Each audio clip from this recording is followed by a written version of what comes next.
Hello বন্ধুরা, আমার নতুন ভিডিও আবার প্রত্যেককে স্বাগত। আজকে যেটা ভিডিও বানাবো সেটা হচ্ছে ঐক্যশ্রী স্কলারশিপ সম্বন্ধে আজকে তথ্য দেব, যেটা প্রতি বছরই ফর্ম ফিল আপ হয় এবং প্রতি বছরই আমি তথ্যটাও আপনাদের দিয়ে থাকি বা আমার যারা ছাত্রছাত্রী আছে তাদেরকে দিয়ে থাকি। তো তাদের উদ্দেশ্যে বলি, ঐক্যশ্রী নোটিফিকেশান সরকারিভাবে দিয়ে দিয়েছে 2024-25 সালের জন্য, এবং সেখানে কবে ফিল আপ শুরু হবে, কবে শেষ হবে, কবে কী হবে, সেই তথ্যগুলো আজকে এই ভিডিওর মাধ্যমে দেব।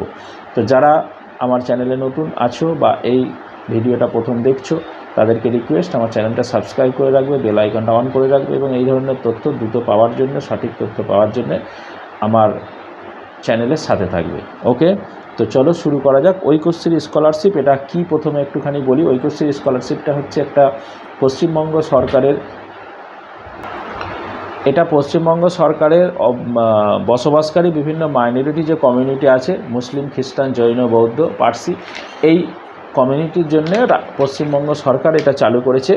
এটা দীর্ঘ 4-5 বছর ধরে এটা চলছে এবং প্রতি বছরই সরকারিভাবে অনেক টাকা এই কমিউনিটির মধ্যে যারা বসবাস করে তাদের পড়ার জন্যে, হায়ার এডুকেশনের জন্য এবং লোয়ার এডুকেশন দুটোর ক্ষেত্রেই দেওয়া হয়ে থাকে। ঐক্যশ্রী এটার নাম দেওয়া হয়েছে ঐক্যশ্রী স্কলারশিপ। তো 2024-25 সালে যেটা ফিল আপ হবে, এবং এখানে আমি একটু ভাগ করে দিই। এই স্কলারশিপের অনেক কটা পার্ট আছে। একটা হচ্ছে প্রি ম্যাট্রিক স্কলারশিপ, তার মানে ক্লাস 1 থেকে ক্লাস 10 পর্যন্ত যারা পড়ে তাদের হচ্ছে প্রি ম্যাট্রিক স্কলারশিপ। তারপরে আছে পোস্ট ম্যাট্রিক স্কলারশিপ, মানে মাধ্যমিকের পরে যেটা 11-12 কলেজ, পোস্ট গ্র্যাজুয়েট যেখানেই পড়েন সেখানে একটা পোস্ট ম্যাট্রিক স্কলারশিপ। এবং পোস্ট ম্যাট্রিক স্কলারশিপের ক্যাটাগরি হচ্ছে 50% থেকে 60%-এর নিচে পর্যন্ত যারা নাম্বার পায় তাদের ক্ষেত্রে। আর পোস্ট ম্যাট্রিকের অনেক কটা ভাগ আছে, আমি সেই ভাগগুলো বলছি। আর যারা বিলো 50% পায়, মানে মাধ্যমিকে ধরুন 45% পেল, তো তাদের ক্ষেত্রে TSH বলে একটা স্কলারশিপ আছে, ট্যালেন্ট সাপোর্ট বলে, তো সেই স্কলারশিপটা তাদের জন্য আছে। আরও একটা আছে যেটা হচ্ছে স্বামী বিবেকানন্দ স্কলারশিপ, মানে ঐক্যশ্রীর আন্ডারেই স্বামী বিবেকানন্দ যারা মাধ্যমিক বা তার পরবর্তী যে কোনো বোর্ডের পরীক্ষায় যদি 60% বা তার বেশি পেয়ে থাকে, তাহলে তারা কিন্তু এই স্বামী বিবেকানন্দ, ঐক্যশ্রীর স্বামী বিবেকানন্দ স্কলারশিপ অ্যাপ্লাই করতে পারে। তো এটার ক্ষেত্রে আপ টু PhD ডিগ্রি পর্যন্ত বা তারও হায়ার এডুকেশন পর্যন্ত এই স্কলারশিপটা কিন্তু পাওয়া যায়। এবং আগে সেন্ট্রাল যে স্কলারশিপগুলো দিত সেগুলোর কোনো নিশ্চয়তা ছিল না বলে পশ্চিমবঙ্গ সরকার বিগত কয়েক বছর ধরে, 5-6 বছর ধরে এটা কিন্তু কন্টিনিউ করে এবং ফিল আপ করলে মোটামুটি যদি সব ঠিকঠাক থাকে 100% স্কলারশিপ টাকা পাওয়া যায়। তো চলুন 2024-25 সালের আমি স্কলারশিপের ডেটটা একটু বলে দিই, যেটা হচ্ছে 2024-25 সালের 24/6/2024 থেকে 10/7/2024 পর্যন্ত প্রোফাইল আপডেট করার নোটিশ দিয়েছে। প্রোফাইল আপডেট মানে ইনস্টিটিউটরা তাদের প্রোফাইলটা আপডেট করে নেবে, কত স্টুডেন্ট আছে, আমার কোন কোন ক্লাস আছে, এই সবগুলো তথ্যগুলো ফিল আপ করে প্রত্যেক ইনস্টিটিউটসের যিনি হেড আছেন তার ফোনে মেসেজ চলে গেছে, আইডি পাসওয়ার্ড চলে গেছে, মানে এই লগ ইন করার আইডি পাসওয়ার্ড, সেটা লগ ইন করে নিজের প্রতিষ্ঠানের প্রোফাইলটা আপডেট করে নিতে হবে। ঠিক আছে, এটা হচ্ছে প্রথম কাজ।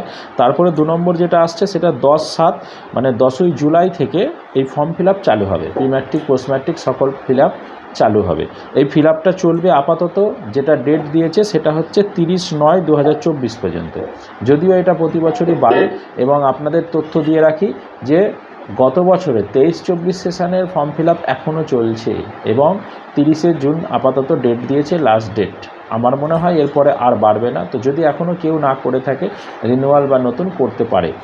তো এবছরে সেই ডেটটা 30/9/2024 পর্যন্ত দিয়েছে, কিন্তু প্রতি বছরই এটা সাধারণত অক্টোবর, নভেম্বর, ডিসেম্বর পর্যন্ত বাড়ে। তো এটা হলো ডেট।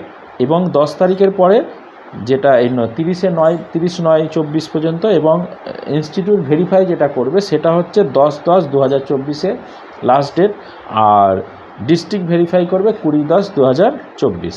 এটা আপাতত ডেট দিয়েছে। এটা ডেটটা অনেক সময় চেঞ্জ হয়, পরিবর্তিত হয়, তবে যেটুকু আপাতত দিয়েছে আমি সেটা বললাম।